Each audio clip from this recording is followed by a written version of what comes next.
HSC 26 batch. তোমার ইতিমধ্যে তোমরা জানো তোমাদের অভিন্ন প্রশ্নে বোর্ড পরীক্ষা হবে, ঠিক আছে। এখন তোমাদের বেশিরভাগ স্টুডেন্টেরই এটাই মনের মধ্যে যে এই প্রশ্নটা কঠিন হবে নাকি সহজ হবে। এই কোশ্চেনটা থাকা স্বাভাবিক, না থাকাটা হচ্ছে অস্বাভাবিক। আমরা যখন স্টুডেন্ট ছিলাম তখন প্রশ্নটা কঠিন হবে সহজ হবে এটা নিয়ে খালি মাথা চিন্তা থাকতো, যে তারপর হচ্ছে সিট প্ল্যানটা কেমন হবে, আমার বন্ধুর সামনে থাকবে না পিছনে থাকবে, কে আগে থাকবে কি পিছনে থাকবে, এগুলো কঠিন হবে নাকি, এরকম আর কি আমরা এই চিন্তা ভাবনা করতাম। এটা চিন্তা ভাবনা করাই স্বাভাবিক, ঠিক আছে। না করাটা এখন অস্বাভাবিক।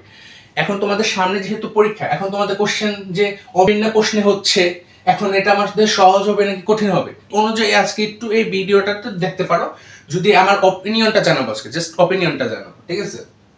এখন প্রশ্ন, চলো এখন প্রশ্ন, ঠিক আছে।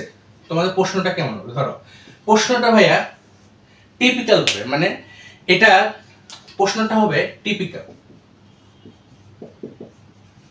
কি ভাই টিপিক্যাল বলতে কি বোঝাচ্ছি আমি? টিপিক্যাল বলতে বোঝাচ্ছি এই কোশ্চেনটা না হার্ড হবে না ইজি হবে, ঠিক আছে। জাস্ট স্ট্যান্ডার্ড অনুযায়ী কোশ্চেন ফলো করবে তারা, স্ট্যান্ডার্ড, ঠিক আছে, স্ট্যান্ডার্ড হবে কোশ্চেনটা, স্ট্যান্ডার্ড হবে। কিভাবে স্ট্যান্ডার্ড কে বলতে কি বুঝি আমরা? স্ট্যান্ডার্ড বলতে বুঝি কোশ্চেনের মধ্যে দেখবা তোমার ধরো যে সাবজেক্টের কোশ্চেন থাকুক না কেন, তোমার এর মধ্যে তুমি কমপক্ষে 2টা থেকে 3টা হার্ড পাবা, অবশ্যই পাবা। আর ইজি পাবা তো ইজিও পাবা, মিডিয়ামও পাবা, এরকম কোশ্চেন থাকে, মিক্স আপ কোশ্চেন থাকে। এটা হচ্ছে প্রশ্নের ধরন থাকে, না হার্ড থাকে না ইজি থাকে, ঠিক আছে। কিভাবে আমি কনফিডেন্ট থেকে বলতেছি, কিভাবে বলতেছি, তোমাদের ছোট ভাইয়ারা এসএসসি 26 ব্যাচ, ঠিক আছে, তাদের যে কোশ্চেন প্যাটার্ন তুমি দেখলে বুঝবা, ঠিক আছে। কোশ্চেন প্যাটার্নটা দেখলে বুঝবা যে তোমরা হচ্ছে নতুন সরকারের আমলে পরীক্ষা দিচ্ছ, আবার ফুল সিলেবাস, ঠিক আছে। এসএসসি 26 ব্যাচ ফুল সিলেবাসে পরীক্ষা দিচ্ছ, ঠিক আছে।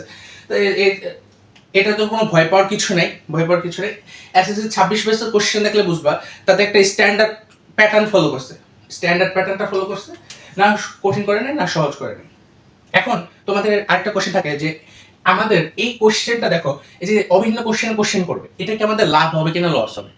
অবশ্যই ভাইয়া লাভ হবে। কিভাবে লাভ হবে দেখো, আমি তো ঢাকা বোর্ডের পরীক্ষা দিই, ঠিক আছে। আমি তো ঢাকা বোর্ডে, আমি যেহেতু আগে স্টুডেন্ট ছিলাম ঢাকা বোর্ডে প্রায় টিপিক্যালি মানে বলতে গেলে ওই ইজি কোশ্চেনই আসে, ঠিক আছে, এত কঠিনও আসে না, কিন্তু একটা দুইটা সাবজেক্টকে একটু কঠিন এসে পড়ে, তখন ওটা দিয়ে এসে স্টুডেন্টকে আটকে দেয়। যেটাই হোক, এখন অন্যান্য বোর্ড মানে যে কুমিল্লা বোর্ড আছে, দিনাজপুর, যশোর, এগুলো একটু কঠিন, বাস্তবতার ক্ষেত্রে একটু কঠিনই করে, ঠিক আছে, কঠিনই করে বলতে গেলে। কিন্তু এখন দেখো সব বোর্ড যখন একই কোশ্চেন করতেছে, ঠিক আছে, একই কোশ্চেন করতেছে, এখন তোমার পার্শিয়ালিটি আর হবে না, ঠিক আছে, পার্শিয়ালিটি আর হবে না, সবাই একই সেম কোশ্চেনের পরীক্ষা দিবে, এবং তারা তুমি যা পড়ে যাচ্ছ তারও একই পড়ে যাচ্ছে, ঠিক আছে। এখন একই কোশ্চেন পাবে, কঠিন হলে সবার জন্য কঠিন হবে, ইজি হলে সবার জন্য ইজি হবে, ঠিক আছে, না কোনো পার্শিয়ালিটি থাকবে আর, ঠিক আছে। এই যে অভিন্ন কোশ্চেনের পরীক্ষা দিবা।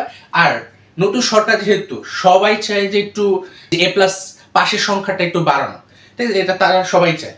এমন না যে প্রশ্ন এমনও সহজ করবে না, এমনও কঠিন করবে না, জাস্ট তুমি পাশও করতে পারো, তুমি এ প্লাসে তোমাকে আটকানো ট্রাই করবে, এটাই স্বাভাবিক, ঠিক আছে। ওপিনিয়নটা যদি ভালো থাকে অবশ্যই চ্যানেলটাকে সাবস্ক্রাইব করতে পারো, আর ফেসবুক পেজে ফলো দিয়ে পাশে থাকতে পারো।